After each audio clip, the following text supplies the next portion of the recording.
कहते हैं ना बाइबल से ना कुरान से, भारत चलेगा संविधान से। संविधान यानी समान विधान, सबके लिए एक जैसा विधान, सबको एक समानता का विधान।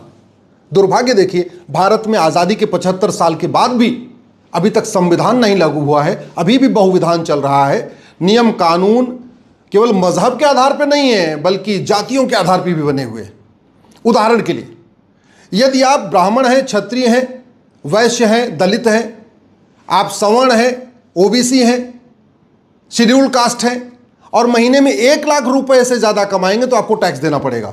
लेकिन अगर आप शेड्यूल ट्राइब हैं, आदिवासी हैं, तो आप महीने में 10 करोड़ भी कमा रहे हैं, 20 करोड़ भी कमा रहे हैं, 50 करोड़, 100 करोड़, 1000 करोड़ भी महीने में कमा रहे हैं। यदि आप आदिवासी हैं, चाहे सांसद हैं या विधायक हैं, मंत्री हैं, मुख्यमंत्री हैं, जज हैं, बहुत बड़े वकील हैं, उद्योगपति हैं, करोड़पति हैं, अरबपति हैं, तो भी आपको टैक्स नहीं देना।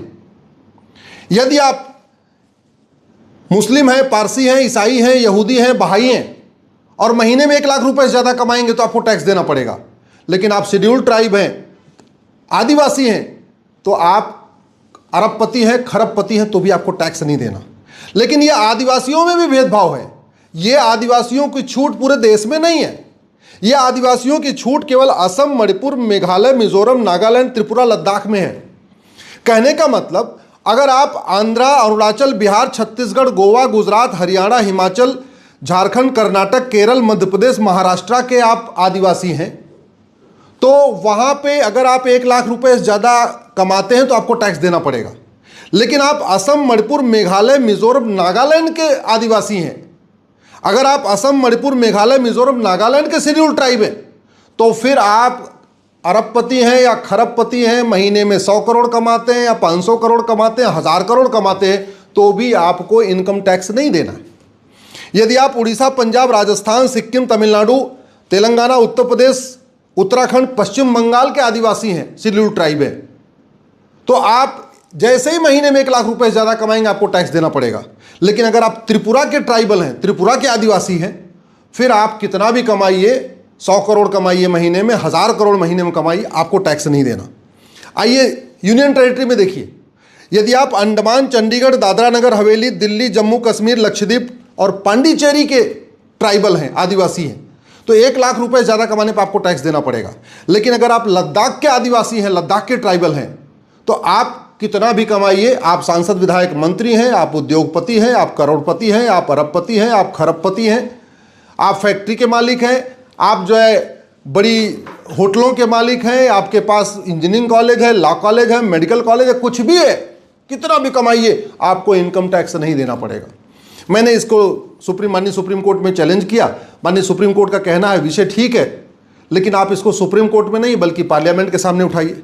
अब मैं सांसद तो हूँ नहीं कि इसको उठाऊँ, लेकिन फिर भी मैं पार्लियामेंट में इसको अपना रिप्रेजेंटेशन दूंगा, वहाँ पे कमेटी के सामने अपनी पिटीशन फाइल करूंगा। क्या होगा वो भगवान जाने। लेकिन आप जरा सोचिए, कहते हैं भारत में संविधान है, सब लोग एक समान हैं, और बाकी चलो चीज़ों में ठीक है, रिलीजन, मजहब में अलग अलग विधान चल रहा है, वो भी समझ में आ रहा है, कस्टम में अलग अलग विधान चल रहा है, वो भी समझ में आ रहा है। यहाँ तो टैक्स में भी अलग अलग विधान है, टैक्स में भी अलग अलग छूट है। और जानते हैं सबसे बड़ा आश्चर्य,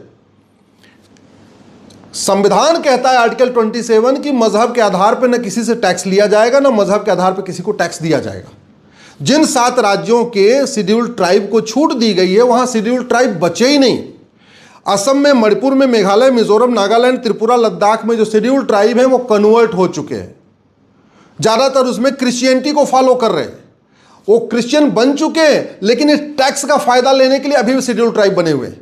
तो कहने को वो शेड्यूल ट्राइब है, लेकिन एक्चुअल में शेड्यूल ट्राइब नहीं है, वो क्रिश्चियन बन चुके हैं। लेकिन चूंकि उनके बड़े इंजीनियरिंग कॉलेज हैं, मेडिकल कॉलेज हैं, लॉ कॉलेज हैं, उनकी यूनिवर्सिटियां चल रही हैं, उनकी बड़ी फैक्ट्रियां चल रही हैं, उनके बड़े बड़े शोरूम चल रहे हैं, महीने में वो 100 करोड़ कमा रहे हैं, साल भर में वो 1000 करोड़, 1500 करोड़ कमा रहे हैं, इसलिए वो शेड्यूल ट्राइब बने हुए हैं, जिससे उनको टैक्स का बेनिफिट मिलता रहे।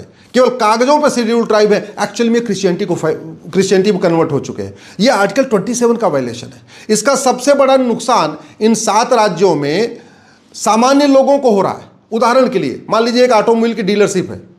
अब एक जो डीलरशिप है वो ब्राह्मण की है या क्षत्रिय की है, वैश्य की है या दलित की है, उसको इनकम टैक्स देना है। 1/3 उसका इनकम टैक्स में चला जा रहा है। वहीं दूसरी वाली जो डीलरशिप है वो आदिवासी की है, ट्राइबल की है, उसको 1 पैसे टैक्स देना नहीं है।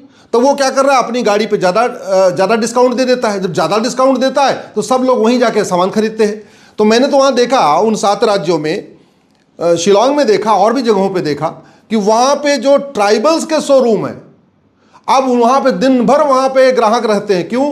क्योंकि उनको इनकम टैक्स नहीं देना, तो वो जो सामान बेच रहे हैं, चाहे टीवी का शोरूम है, चाहे 2 व्हीलर का शोरूम है या 4 व्हीलर का शोरूम है, वो डिस्काउंट ज़्यादा दे देते हैं क्योंकि इनकम टैक्स देना नहीं। वहीं दूसरी तरफ इन 7 राज्यों में जो बिजनेस करने वाले लोग हैं, चाहे वो अग्रवाल हैं, चाहे जैन हैं, माहेश्वरी हैं, मारवाड़ी हैं, जो भी हैं, उनको चूंकि टैक्स देना है तो ज़्यादा डिस्काउंट नहीं दे पाते, तो धीरे धीरे उनका बिजनेस सिमटता चला जा रहा है। एक और भी बड़ा काम देखा मैंने, चूंकि इन 7 राज्यों में शेड्यूल्ड ट्राइब को टैक्स देना ही नहीं है, तो सारा का सारा पूरे देश का काला धन आजकल उधर ही जा रहा है। उनको इनकम टैक्स फाइल नहीं करना, तो इधर जो ब्लैक मनी जनरेट होती है वो हवाला के जरिए वहाँ पहुँचती है, उनके खाते में जमा होती है और 10% वहाँ पे कमीशन लेके उसको वापस दे दिया जाता है, जिससे कैश आया होता है। ये बड़ा बड़ा कांड चल रहा है। सारा काला धन, जो कहते नहीं, पहले स्विट्जरलैंड पैसा जाता था, स्विट्जरलैंड में ब्लैक मनी जाती थी व्हाइट होने के लिए, आज की डेट में इन 7 राज्यों के शेड्यूल्ड ट्राइब्स के खाते में जा रही है। जब नोटबंदी हुई थी तो हेलीकॉप्टर भर के गया था पैसा, और वहीं पे जो आदिवासी हैं उनके खाते में जमा हुआ, 10% डिस्काउंट, 10% कमीशन दे के वापस ले लिया। ये बहुत बड़ा खेल चल रहा है। आर्टिकल 14 का वायलेशन हो रहा है, equality before law, equal protection of law. Article 19 का वायलेशन हो रहा है क्योंकि सब लोगों को बिजनेस करने में, रोजगार करने में इक्वल अपॉर्चुनिटी नहीं मिल रही है।